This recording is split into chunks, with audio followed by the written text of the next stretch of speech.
afternoon.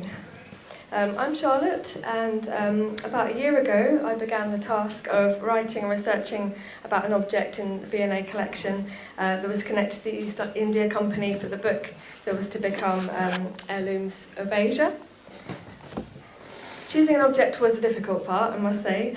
I wandered around the South Asia department of the V&A to get inspiration after having spent hours on the online catalogue trying to narrow it down. So instead I thought I'll just let the object find me.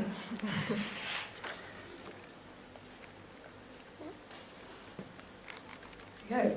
And here it is. This charming thing is an ivory cottage workbox, which is thought to have originated in Vizagapatam between 1790 to 1800. During the occupation of the area by the East India Company, it was known as Vizagapatam. It's rare, but not unique, and there are other similar examples to be found on the antique circuit. My mission was to tell the story of an object and unpack its journey across the centuries. The difficulty is trying to trace connections to where it's come from to where it's ended up. And this was the information I had to go on from the catalogue of the V&A. That it was made around 1790 to 1800. The artist maker was unknown. The materials used are wood, veneered with ivory, engraved and highlighted with red and black lac with silver lock and hinges. Its height is 15.5 centimetres, width 15.1 and depth 10.5 centimetres. I wanted to find it having a connection to the East India Company, who were based in the region near the major trading centre of Madras. So they had settlements in Calcutta, Bombay and Madras, which is shown by the grey areas in 1765, and the areas in red show the control by 1835. This map shows the port of Vizagapatam on the Coromandel coast, which was between the trading centres, the major trading centres of Calcutta and Madras. In the early 1800s, it's believed that every year around 300 ships sailed from the port, and this area was regarded for its specialism in the furniture industry and cabinets that were inlaid with ivory products by the artisans of the Kamsali caste. The Vishwakarma or carpenter caste also manufactured ivory wares. So the box is made from sandalwood and veneered with ivory. It's engraved with red and black lac, which is resinous substance found on Southeast Asian trees. The wood has an even grain and is easy to work with. Sandalwood has an aromatic scent that was favoured for small writing boxes and sewing boxes such as this. The roof has a thatched rather than a tiled appearance and forms the lid of the box. A checkered chimney hinting at the impression of bricks mounts the centre. Lattice windows are depicted on every face of the house and embellished with flowers and trees and a white picket fence with a perspective entrance to the doorway that completes this vision of domesticity. In addition, there appear to be two animals, which you probably can't see from this, but they look like small horses on the side, that alludes to the notion of a farmhouse in the countryside, perhaps. The marquetry on European writing desks, known as escritori, was brought to the region with the East India Company servants and was likely to have been accountable for the inspiration of a style of inlaid work that evolved from the local craftsmen. It appears that the design of this Indian workbox is influenced by English Tunbridge ware, which was produced around 1780 to 1820. Example shown here in the bottom image. This was the name used for small wooden domestic pieces decorated with patterns made from a mosaic of coloured woods. Boxes in the shape of rustic cottages reflected the British appreciation of idyllic rural life, and this piece shows how craftsmen in India interpreted the design of an idealised British country cottage. And this, kindly provided by the Tunbridge Wells Museum, is a design for ornaments of Tunbridge ware by the artist George Cruikshank, and it shows an uncut example of how individual segments were intended to be placed on each side of the boxes, which were made in Tunbridge.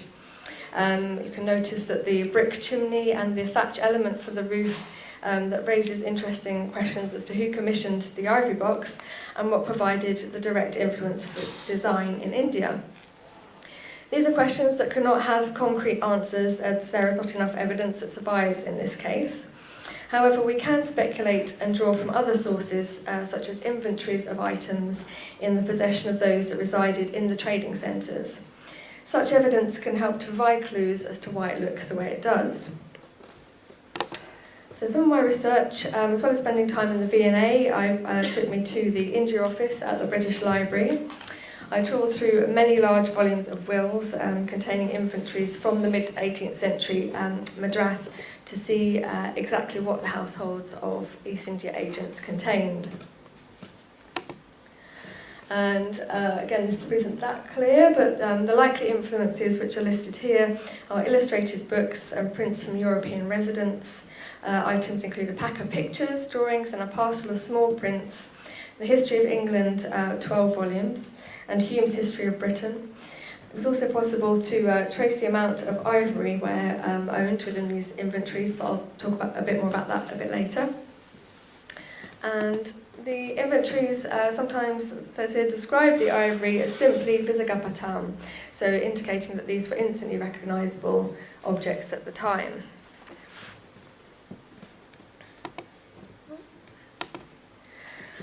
So workboxes were part of the luxury goods market which was sold as private trade. And before 1813, all private trade goods were sold at East India House, which you can see here on Leadenhall Street in the City of London. After the 1813 Act ended, the monopoly of the East India Company of trade to India, merchants could ship Indian goods back to Britain and sell them there or on the continent. A prolific travel writer, Eliza Fay, remarked on her arrival to Vizagapatam in 1814 that she brought some beautiful sandalwood and ivory boxes for which this place is so famous. So who wanted these work boxes? Before the advent of the sewing machine in the mid-19th century, high society ladies would take their sewing to gatherings and sit around making conversation. The historian Lucy Worsley discusses the significance of the workbox in the era of Jane Austen. She says, "The most important items in the room stood beneath a mirror. These were Tunbridge ware workboxes of oval shape, fitted up with ivory barrels containing reels for silk. The workboxes suggest that the room must have been used for the endless dressmaking and capturing and trimming mentioned in Jane's letters. Little handmade articles and gifts came out of these workboxes, inexpensive but nevertheless highly significant physical reminders of relationships. These workboxes then were rich and private meaning for the ladies, enabling them to make and give gifts." So the image here is of an advert for a shop called Turnbull's, which was in Gloucestershire, selling writing desks, dressing and jewel cases and workboxes.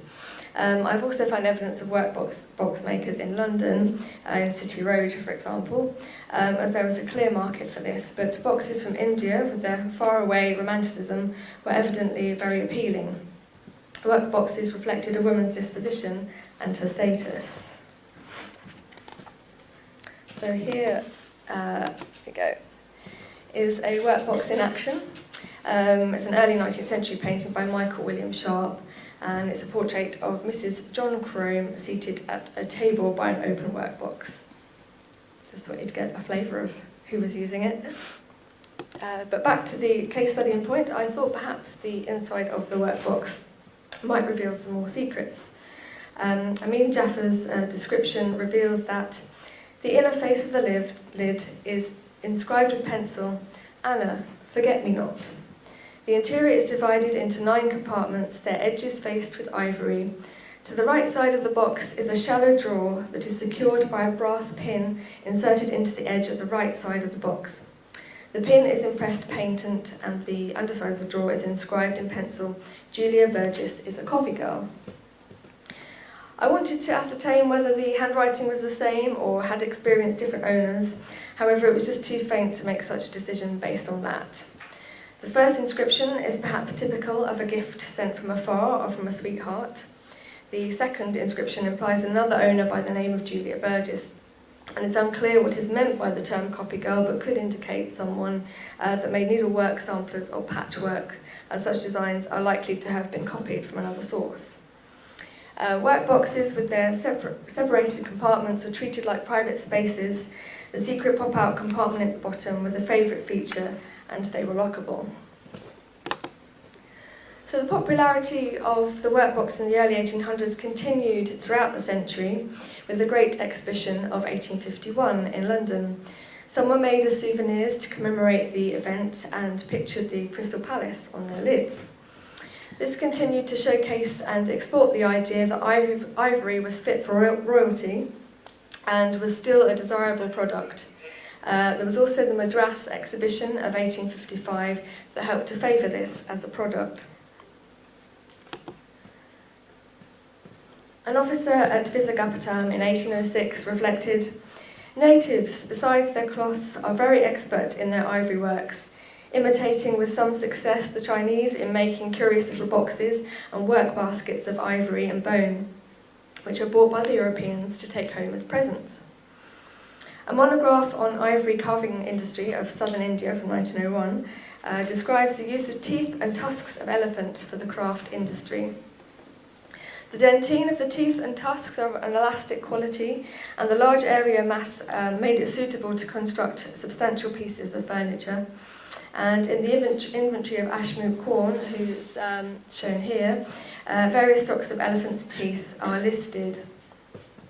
Objects of ivory helped to maintain the link between the East India Company, their family, and the subcontinent long after members had died. The object becomes a prompt for storytelling.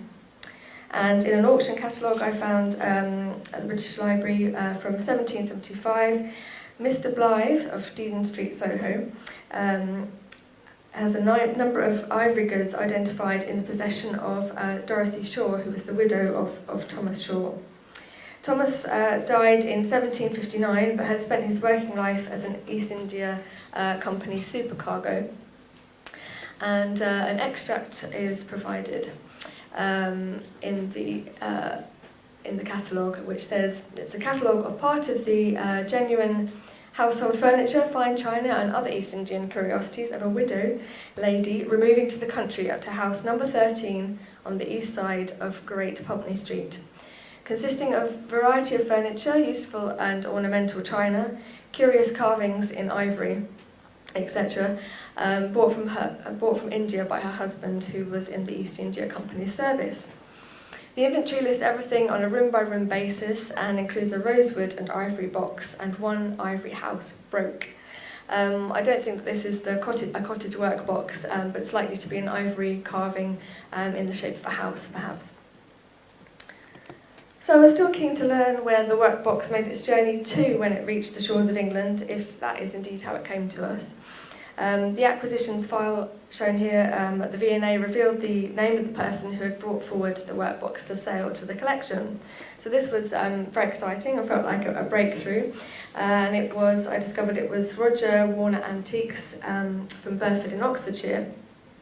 At this time, the object was thought to be English late 18th century, which is written there in the middle. And Roger Warner's shop traded sometime between 1936 to 1986. So I was desperate to find out a bit more about where he got his workbox from, which might lead to additional clues as to its journey to England. So I bought a rare copy of Roger Warner's memoirs, and it only had 175 pages, but there was no index, so I flicked through the book and was amazed to discover, out of all the antiques that he dealt with over the years, that the workbox was one of the few items that featured on the photograph pages inserted into the volume. I decided that I needed some background to his movements in the antique world, so I began at the beginning. Well, by page 115, almost towards the end of the book, I was in luck. I read, "In the Victorian Albert Museum, there is an unusual workbox made in the shape of a house. It is veneered with engraved ivory and may have been made in British India. Our son must have been 10 months old when we decided on a short break and took him off for his first real holiday, staying in a boarding house in Boscombe near Bournemouth.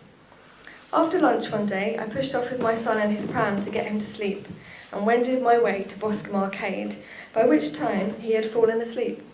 Looking into a semi-antique, semi-junk shop window, I saw this box, so leaving the pram I went in, negotiated and bought it. A few moments later, as it seemed, I came out to find a group of angry women standing around the pram saying, "Whose child is this?" And my poor son, yelling and crying, probably with surprise at all the strange faces, rather than having left him, as I thought, asleep. So this connection with his son might be in part why he remembered it, the workbox in particular, for its inclusion in his memoirs. So I had to work out the date he bought this, as I knew he'd sold it to the V&A in June 1951. I think he'd only bought it the month before, although it's not dated in his memoirs, but I based that on the age of his son. So this then took me on a journey to the Brotherton Library at Leeds University, as they specialise in the records of antique dealers. They newly catalogued, lucky for me, the Roger Warner archives, which largely consists of his stock and account books. So yeah, I was the first to use them since they've been catalogued. I found a stock book which confirmed his purchase of the workbox as 31st of May 1951 for the price of £3, which is the equivalent of about £90 today. This is a quick turnaround for profit and sold at £8. Again, that's around £240 today. It also confirmed that this was purchased from Shippies of Boscombe, a workbox in the form of bone house. So I knew this was the right thing. So Boscombe is near Bournemouth, which obviously has naval connections. Also, it's not far from Portsmouth, which had East India connections. So Portsmouth had certainly been a port for incoming ships from India and attracted retiring members of the company. And James H. Thomas describes the resident community in his article on Hampshire and the East India Company as whether as bureaucrats, contractors, chaplains, soldiers or sailors for the company, as artists or musicians, they contributed to making Hampshire a powerful, rich and vibrant segment of 18th century England. That a company sea officer could bring home Chinese dogs, which an Anglican clergyman could then write about in a small Hampshire village in September 1787, showed how the world was shrinking, thanks in part to the crucial relationship between county and commerce. So Shippey's Antiques and Jewellery were 15 and 16 Royal Arcade, Boscombe in 1951. Unfortunately, it wasn't possible to find an image of Shippey's, but I did find Wright's the Booksellers, which were next door at 12 and 13. It's pretty hard to see from these old photos, but there's a sign on the window that says Antiques Bought and Sold. So I like to think of the workbox as perhaps being very close by. I was unable to find records of Shippey's accounts to further that line of where they acquired it from, so the trail unfortunately stops there. But it may also, of course, originally have come via the docks in London. This image from the London Metropolitan Archives picture archive collage shows a new plan of the cities of London, Westminster, showing the East India docks. And if you want to, you can explore collage a bit more online. And there are more photos of the East India docks, such as this one, which is an interior of an ivory warehouse at the London docks in 1895, with hundreds of ivory tusks in their raw state marked for distribution.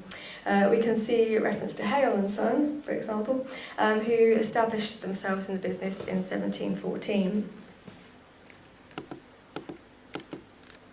So as you can see from a quick Google image search, the workbox was far from a unique example. This area of research taught me about the antiques market, the movement of goods around the world, and also how charming and fascinating this, at first, simple object actually is. And in closing, we have learned that objects can tell their own stories. The more you dig, you can link different lines of inquiry to unravel what might have happened. On the theme of the workbox, I recently came across Charlotte Maria Tucker's The Story of a Needle from 1858, and one chapter was called Conversation in a Workbox. Charlotte Tucker was born near Friern Barnet and was the daughter of Henry St George Tucker, who was twice elected chairman of the British East India Company. She wrote this story at a time when objects were being mass-produced and individually crafted items were considered precious and exotic. Interestingly, the inanimate items in the book have a voice, and the scissors say to the needle, "Well, what do you think of your new life?" said the scissors as soon as they were left quietly in the box.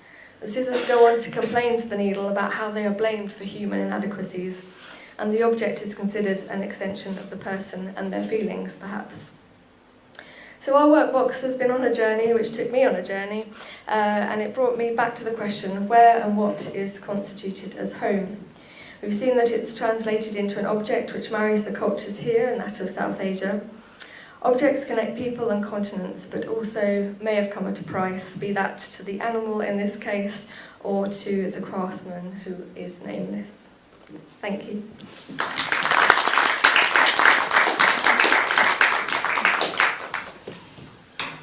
Any questions, please?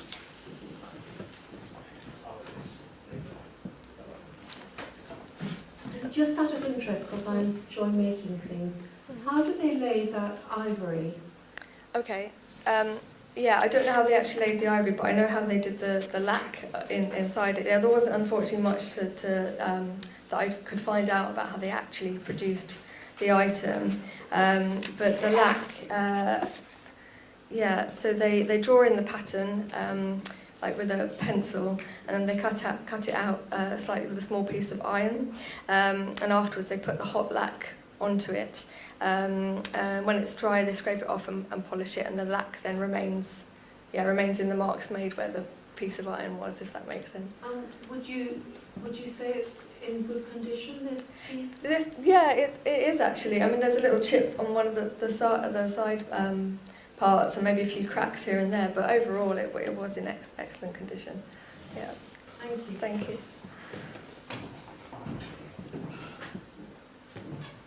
So all this time I was thinking, oh well, maybe it was an old elephant who died of natural causes, and then that picture of the warehouse was just full of ivory. Yeah, I'm sorry about that. No, that's it's not you didn't do it yourself. There are other people we can blame for that, who are all the people who are systematically killing all of those elephants. Yeah. Do you know any more about just the volume and also what was happening to the rest of the elephants? Because obviously in museums, country houses, there's all this circulation of taxidermy, elephant foot umbrella stands, that kind of thing. If you know anything about it, that'd be interesting. Yeah, unfortunately I had to stop myself because I think I would have just gone off at a tangent there, but as a result of doing this I did adopt an elephant through the WWF, so I just felt like I had to do something. But yeah, unfortunately that is another area. I mean, it's interesting, we could look into that, and maybe I'll do that next. Lovely. I'm sorry, it's the same topic. You want to talk about other things, but I happened to be at an antiques fair yesterday and was chatting to somebody because the year before there had been ivory for sale, this year there was none. And when I pointed to some ivory handled umbrellas, I was told, oh no, that's whalebone. And in fact, even antique ivory is going to completely lose its value, its resaleable value, in a year or so when the House of Lords passes Michael Gove's bill. So, you know, that there's something going on which actually may be detrimental to the survival of these wonderful pieces. That's all really. Yeah. Thank you. I mean, I think, it's difficult, isn't it? Because it's quite emotive, because now with issues around animal welfare.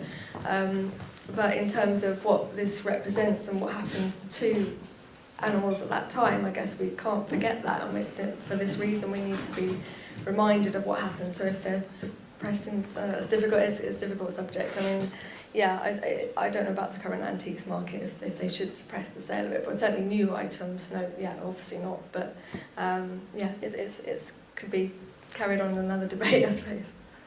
Thank you. Anybody else? Any other questions, comments? I can't really believe, that they will suppress the antique market because what happened in history and people within that. I think they will probably, I don't know details of this new law. Well, I think you've got to kind of watch what's happening and protest then? I mean, protest if they do take it too far into the antiques market. Interesting. But it's happening. Do you know, like when I was looking at East India Company textiles, when the East India Company would order textiles from various parts of India, like Bengal, Madras, and the West, and they would specify, what they exactly want, and sometimes they would also give them details of the patterns and how big they want, woven designs or embroidery. So this was like the order that you should go and come back. But over there, agents also had like what's the word? Like flexibility, the delegated kind of power, to decide on the ground, what's happening and what's available and so on. So these items, right? So they were drawings were sent to India, is it? And then how did it work? Well, exactly. It's very difficult to understand how they were influenced, but I'm assuming that from the items that were held within the East India Company, within their servants' households, that they would have, I don't know, maybe taken a design, maybe commissioned something. I'm not really sure, to be honest, but there is a direct sort of correlation between that and the Tunbridge Ware workboxes. So I'm sure maybe even they had a lady in the house had one there, and then showed it to reproduce it in that manner. But it's very difficult to actually find out exactly how it all worked because it just isn't written about at the time. The ivory that we saw. Sorry. No, just a quick one. So were they made in the UK or were they made like? They were made in Vizagapatam. Okay. Yeah. The ivories that we saw in the picture, it does look really horrifying. Did they bring them to England to make things here, or were they re-exported? Do you know anything about re-export trade? The workboxes, I assume, were made in Vizagapatam and exported here, but the ivory that I showed is again just another example of it being shipped here en masse for other purposes, which I'm not clear in the case of Hale and Son. Unfortunately, again, that could be another line of inquiry to investigate. But yeah, they would have done various things with it here, I suppose, on the English market too.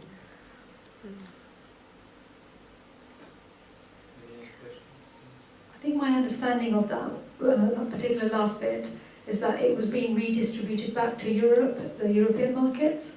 My recent kind of documentary understanding of... Yes.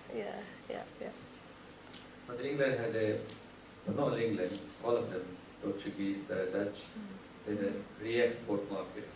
So once they bring them here, they would re-export to Americas and West Indies, all the colonies that they had. So some might be stayed here, some might have been actually exported to Europe, America and West Indies. And would we be, so this is in possession of what? This box is in V&A, yeah? This is in the V&A, in the South Asia department. So you can see it's on display, so you can see. Would they know through DNA analysis whether the elephant ears were Indian or Burmese or... Well, that is, I don't know, they might be able to trace that. That is a possibility. Maybe we need to do another show on like the antiques program they do online.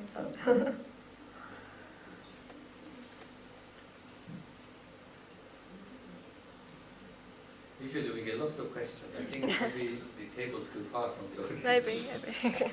You're in the dark. Yeah, I can't come see into you. the light. Can't see you. Nothing, no more? Should we have a long break because the next speaker is ill, so not going to be around. That's what I was trying to talk to you. We can have a longer discussion. What's the next speaker going to... What's the subject? She was going to speak about East India Company and Calcutta shipbuilding. Who is the next speaker? Dr. Sanjukta Ghosh. She's Who is it now then?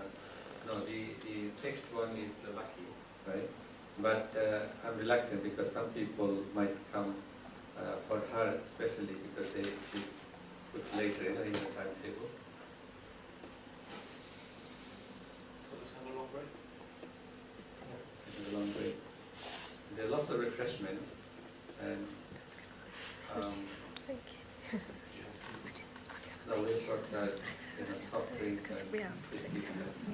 They were running at the same time. Yeah, Can I it make seemed a like comment? Yes, of course. Because I'm doing a drawing course at the British Museum, and I was in the China section this last Friday, and looked with interest at the East India Company in China and the references to this. So, you know, I'm much more aware of everything that the East India Company did from what you have researched in your connections and your group. But is there something further to say about this Chinese connection too? Well, Chinese, as far as I know, Chinese connections became more and more important, after the British takeover of Bengal and this expansion in India and the tea trade. And eventually the tea trade became bigger than even the textile trade. Later on, tea trade became the main business, of the East India Company. And from China, they would also get porcelain and silk. So it became, if you look at the figures, of East India Company, I looked at The figures. figures are incredible. If I looked at figures from 1665 until 1760, the total imports from China was really small, very tiny, compared to what they were getting from India. But from 1780s onward, China was 1770, 80, the volume of trade to China was getting bigger and bigger. And they were sending bigger ships, they were building bigger ships, especially to bring tea, because tea was in high demand. I don't know too much details, but I've seen this is like a superficial, look at the changes. If I could just say something about that, about the trade with China. I think to some extent there's a deliberate obfuscation, if you like, of the East India's trade with China, because as well as tea, it was opium. Essentially the way they were paying for the tea was by opium grown in Bengal. And that's kind of traced, I don't know if you've read if you're interested in that, if you've read the novels of Amitav Ghosh, Sea of Poppies and that trilogy, that covers that in quite a lot of detail. So if that is something you're interested in, I'd really advise you to read those novels. And the Opium War and the takeover of Hong Kong, how it became part of the British. Yeah, I mean, it deals with, those novels deal with that whole period, the Opium Wars. Just to add something, Charlotte mentioned about sandalwood. Do people know where it comes from? And what is sandalwood? Sandalwood. Yeah. It's not the footwear. Not. As far as I know, sandalwood used to be only grown in Timor Island. Right? This is one of the reasons why Timor became Portuguese. Because they got engaged in the sandalwood trade. They were supplying India. It was a demand in India, but it was a huge demand in China for sandalwood, for some religious kind of ceremony. The perfume, because sandalwood has a perfume, a smell, a very beautiful perfumery kind of smell. So it's one of the reasons why the Portuguese ended up in taking over Timor. Initially, they didn't establish a base there. Also, I read that it takes a long time for sandalwood tree to mature, right? So when you cut them off, it's not easy to replenish quickly. They were, from